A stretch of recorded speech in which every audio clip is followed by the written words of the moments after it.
Nesse terceiro episódio de Head and More, vamos continuar a incrível história de vida de Dr. Houston, que paramos exatamente quando ele, depois de várias tentativas que não deram certo, em 2002 conhece e começa a se interessar pela técnica FUE, onde ele primeiro testa nele mesmo e depois desenvolve e se especializa na mais avançada técnica de transplante capilar da atualidade, a técnica FUE. Vamos ver? Em 2002, eu li a primeira publicação sobre FUE, que na época chamava Fox Procedure, que era Follicular Unit Extraction. Ninguém no mundo acreditava naquele negócio, porque tinha que tirar pelo por pelo. Hoje parece natural, mas não era, porque antigamente eram aparelhos manuais, você tinha que tirar unidade por unidade à mão. Então, em 2005, 2006, eu fui para os Estados Unidos e fui aprender FUE para resolver o meu próprio caso, porque eu achei interessante. Deixa eu mostrar para você, Paulinho, como é que era a técnica FUE manual, como é que ela começou. Então, basicamente, você tinha um punchzinho cilíndrico acoplado a um cabo, não tinha os aparelhos que tem hoje, e você manualmente extraindo um por um. Ele não tinha nem a rotação. Não, você tinha que fazer a rotação com a mão. Meu Deus. A coisa era assim, ó. Você colocava o punch, por isso que ninguém acreditava. Tirava 1, 2, isso era muito laborioso. Para tirar 1000 unidades a gente levava 10 horas. 1000, 700, 800. Primeira vez que eu fiz isso aqui com 700 unidades, precisei ficar imerso numa banheira umas 4 horas. Me Com doía dor da cabeça no até o pé. ombro até... exatamente. E você trouxe para o Brasil o conhecimento, mas que na época era bem diferente de hoje. Era bem incipiente, tá? Então o que eu fazia? Então eu falei, eu preciso treinar isso aqui. E eu fazia o FUT. Então no dia do FUT eu raspava 5, 6 milímetros acima da cicatriz e todos os dias eu treinava um pouquinho. Eu tirava 100, 200 unidades. E assim eu ia treinando minha habilidade nisso. Então, Paulinho, eu evoluí praticamente junto com a técnica. E junto com 2 amigos, nós publicamos o primeiro e único livro em língua portuguesa sobre transplante capilar. Isso em 2010.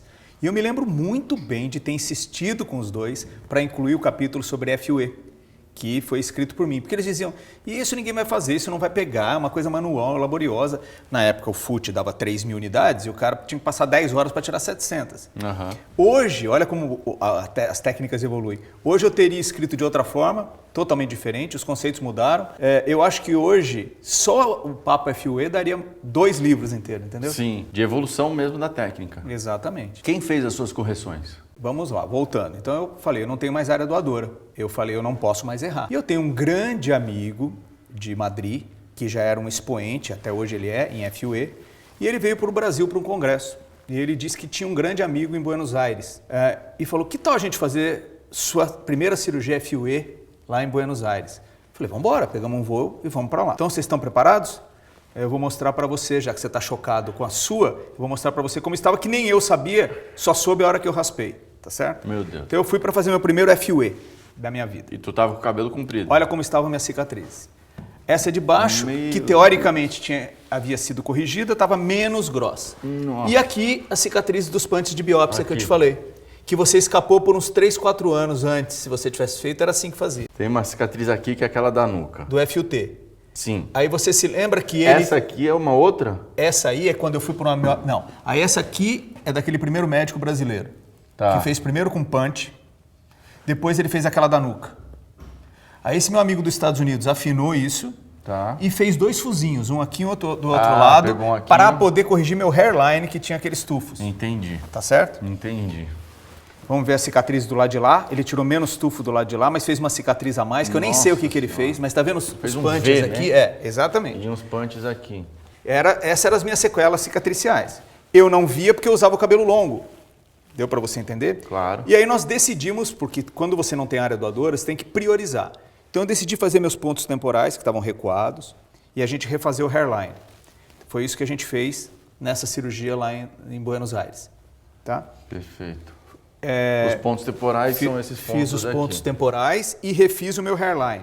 Né? Uma vez mais, ainda refiz o meu hairline. Os pontos temporais refeitos, você vê como muda, nós vamos tocar o assunto nisso. Né? Depois eu fiz a micropigmentação para corrigir as minhas cicatrizes, que eu já tinha absorvido a técnica. Você vê que elas já desapareceram. Isso é só com pigmentação. E depois eu fiz a pigmentação na nuca também, você já lembra? Claro. Vamos lembrar, mas só para mostrar de novo.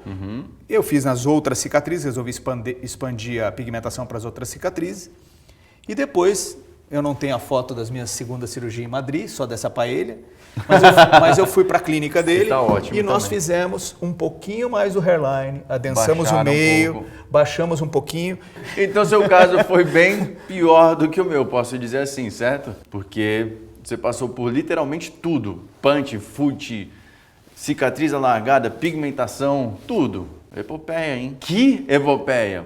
Por isso a gente vai martelar nessa questão de achar o médico certo, de fazer no momento certo. Olha a ironia. Você hoje tem todo o conhecimento do mundo, a melhor equipe e infelizmente não pode fazer mais nada por você mesmo, porque a matéria-prima se acabou. Exatamente. Bom, vamos lá, Tony, explorar o nosso cenário, porque agora é a hora da pergunta cabeluda.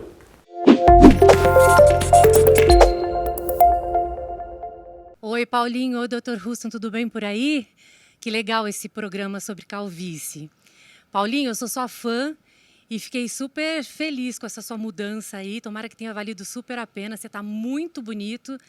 Mas eu fiquei com uma dúvida.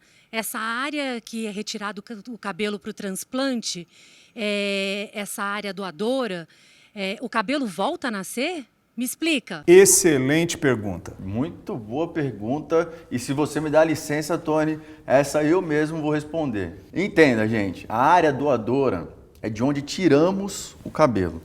E quando eles são retirados, não cresce outro no mesmo lugar. É como mudar uma árvore de lugar. Certo, Tony? Já aprendeu tudo, o cara já sabe tudo. Exatamente. Por isso, Paulinho, a importância do planejamento cirúrgico a longo prazo e não de forma imediatista como estão fazendo hoje em dia. Deu para você entender? Perfeitamente. Porque a fonte doadora é sim finita e esgotável e deve durar para o resto da vida. Então, tome cuidado com as suas escolhas e com o planejamento, certo, Tony? Eu tenho visto gente gastando quase toda a área doadora aos 30, 40 anos, descendo o hairline até a testa aqui embaixo. Isso é um problema sério, certo? Seríssimo. Mas a nossa história vai educar muita gente a fazer com que eles entendam que cabelo não é o que você quer, e sim o que é possível para cada caso. Por isso vocês vão perguntar, por que o Dr. Tony, que tem toda a tecnologia e equipe à disposição dele, não tem cabelo do Elvis, por exemplo? Ou do Tom Cruise? Por que ele tem entradas? Isso é uma pergunta muito importante, porque você vai se falar em casa. Mas se o Dr. Russo é tão craque assim, por que o cabelo dele não é o do Brad Pitt?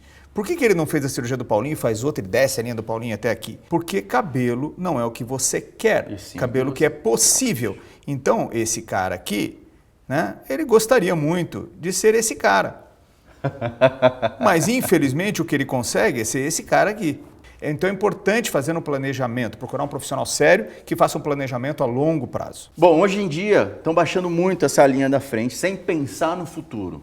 Então daqui a alguns anos, essa área ela vai ficar somente ela, porque aqui a parte da coroa vai perder a densidade e você vai ficar como? Com uma tiara, assim, como se não tivesse cabelo nem densidade, porque gastou tudo na frente, correto? Sim, uma temeridade e sem correção. Olha aqui nessas imagens como a calvície é evolutiva. Então, aos 20 anos, o cara planeja aqui aos 30 anos, mas não pensando que aos 40, 50, a calvície dele vai estar muito mais extensa, né? Então, o que vai acontecer? Baixa-se a linha demais, as zonas posteriores vão evoluir e ele vai ficar com uma linha extremamente baixa, sem densidade na área posterior, porque a área doadora foi gasta. E o que faz para corrigir isso? Nada, porque a gente não tem mais fonte doadora para corrigir isso. Aí a única solução é passar a navalha. E sem contar que mesmo que você tenha muito cabelo, né, 10% dos pacientes, que não avancem aqui. Ah, doutor, mas eu não era tão calvo, então eu posso descer. Você tem que lembrar que o Tom Cruise, Brad Pitt, todas as pessoas, com o passar dos anos, a entrada e a testa vai aumentando de forma lenta. Mas mesmo os não calvos, mas a densidade vai sendo mantida. Então uma linha super baixa e juvenil não vai harmonizar com um cara de 70 anos. né? Como nesse exemplo do Stallone. Você vai ver que a linha ficou extremamente baixa, ele teve que inclusive fazer uma correção para subir a linha. Essa é uma operação de fato, ou no primeiro caso ali ele está usando uma peruca e no segundo, aí, nessa imagem ele está... Não, nessa imagem ele baixou demais a linha. Mas isso uma cirurgia. Foram várias cirurgias que ele fez e ele baixou demais a linha. Uma delas, inclusive, foi avanço de testa, que nós vamos falar isso depois, e a linha ficou totalmente desarmônica, ele teve que subir a linha, entendeu? Então ele ficou com marcas, ficou com laser, ele usa hoje camuflagem, maquiagem, e mesmo que ele não usasse, uma linha assim não harmoniza com um cara de 70 anos. Isso não é harmônico. Claro. Isso é harmônico para uma pessoa de 30, mas não de 70 anos. E agora vamos juntos para o quadro Saiu na Mídia. Dessa vez vamos falar sobre Sir Elton John, que recentemente, em entrevista, afirmou que começou a ficar calvo aos 20 anos e que após alguns transplantes mal sucedidos, decidiu usar prótese capilar. Sim, Paulinho, o Elton John começou a ficar calvo muito cedo. Ele disse que desde os 18 anos de idade. E os recursos que haviam na época nem se comparavam com os recursos que a gente tem hoje. Claro. Então ele foi uma dessas pessoas. Ele fala que já passou por 2 procedimentos, sentiu muita dor, não houve resultado, transplantes capilares mal sucedidos. Da nossa turma ele, né? E aí foi por isso que o Elton John começou a usar chapéu nos shows dele. Que, aliás, chapéus incríveis. Ele começou a usar esse tipo de chapéu para cobrir a própria calvície, né? Que se iniciou bem cedo, né? Você vê que o Elton John já cedo já tinha sinais de calvície avançada. Aí ele devia ter quantos anos? Naquela foto essa foto aqui, por exemplo, ele tinha uns 20 e poucos anos, não tinha 30 anos, Caramba. 28 anos. Ele já estava com uma calvície bem avançada. Sim. E aí ele começou a usar prótese capilar. Usa prótese capilar até hoje, completou 75 anos agora recentemente. E eu quero mostrar para vocês aqui um artigo que saiu no jornal britânico Express, que o Elton John, vou ler aqui para vocês. Num show recente na Austrália, ficou com medo da possibilidade do seu cabelo sair voando durante uma apresentação ao vivo na Austrália, porque estava um vendaval, um temporal. Devido às extremas condições meteorológicas, em Victoria's Valley, o cantor foi tirado do palco às pressas por 3 assistentes após cantar cerca de 60 minutos. Sir Elton afirma que a situação deixou extremamente envergonhado por estar usando uma peruca que foi levada parcialmente pelo vento, deixando apenas poucos cabelos naturais. Elton John continuou o relato contando o desespero do público no festival e terminou o relato fazendo uma piadinha com o voo da sua peruca. Cadê a peruca do Sir Elton? É isso aí. Imagina os fãs vendo a peruca do Elton John voando, imagina a loucura deles atrás dessa peruca. Você sabe, Paulinho, que agora tem uma biografia autorizada dele e que ele, Elton John, conta que ele era um cara que trocava o dia pela noite. Então ele ia dormir muito tarde, era cerca de 3, 4 horas da tarde, estava dormindo na mansão dele, e ele ouviu um barulho estranho na cozinha dele. E ele ficou assustado, pegou um taco de beisebol e foi para a cozinha. Quando ele chegou lá, eram 2 caras arrumando um aquecimento, que o empresário tinha dado a chave da casa para não incomodá-lo. Tá. Os caras arrumaram, tal, isso, aquilo, a coisa, e ficaram dando meio que uma risadinha. Olhando para ele. E ele voltou pro quarto dele falando, acho que é porque eles notaram que eu era o Elton John. Tal. Quando ele chegou, ele estava com a peruca trocada. Porque ele desceu correndo e colocou de qualquer jeito. Aí perguntaram por quê, ele falou, porque eu achei que era assalto. Mas se eu fosse assassinado, eu não queria ser descoberto careca. Caramba. Então você veja que intuitivamente ele já está com a peruca, mesmo que do lado contrário. Mas olha até onde vai a neura. Do Exatamente. cara. Ele pensou que se talvez ele fosse assassinado, ele não queria ser encontrado careca. Exato. Para vocês verem, que situação, hein? Bom, você vê como isso mexe e abala a autoestima, né? Infelizmente. Mas você que quer saber tudo o que foi feito no meu caso, se liga no nosso próximo episódio. É o case Paulinho Vilhena, onde a gente vai mostrar tudo o que foi feito no meu caso, toda a minha história e detalhes técnicos da minha cirurgia até conseguir chegar nessa cabeleira aqui, tá bom? Então a gente se vê no próximo episódio. Um beijo no coração de vocês, um grande abraço. E até o próximo episódio de Hair and More. Agora que vocês já conheceram a minha história, no próximo episódio, o episódio 4, nós vamos conhecer a incrível história da saga do Paulinho Vilhena, que fez várias cirurgias e procedimentos durante a vida e que, infelizmente, tiveram resultados muito ruins. A sua experiência de vida, sua luta contra a calvície, que começou ainda muito jovem, com 20 e poucos anos. E vamos ver como ele deu a volta por cima e conseguiu um dos melhores resultados estéticos nessa área. E hoje tem de volta a sua autoestima e a sua liberdade capilar. Não percam então o episódio número 4, o Case Paulinho Vilhena. Esperamos por vocês. Vem!